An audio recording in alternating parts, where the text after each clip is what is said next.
নিজের চাইতে বেশি কখনো কাউকে ভালোবাসবেন না। কাউকে এমন ভাবে গুরুত্ব দিবেন না যে ও গুরুত্ব না দিলে আপনার কষ্ট লাগবে, ওকে না পেলে আপনি মারা যাবেন। দুনিয়ার একটা নিয়ম কি জানেন? আপনি যেটাকে বেশি লাই দিবেন সে আপনাকে বেশি কষ্ট দিবে। যেটাকে আপনি পাওয়ার বেশি চেষ্টা করবেন সেটাই হাত থেকে দূরে সরে যাবে। যেটাকে বেশি আদর করবেন সেই বেশি বিপদ দিবে আপনাকে। যাকে আপনি গোলাপের মতো করে লালন পালন করে বড় করবেন, দেখবেন সে আপনাকে বেশি কষ্ট দিয়ে চোখের মধ্যে পানি আনাবে। এটা দুনিয়ার নিয়ম। এটা কেন হয়? দুনিয়া বুঝাই দেয় তুই রবকে ছেড়ে দুনিয়ার পিছনে লাগলি কেন?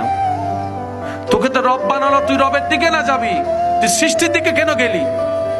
তুই যে ভালোবাসা খুঁজছিস সেটা রবের কাছে ছাড়া নেই কোথাও সৃষ্টিতে।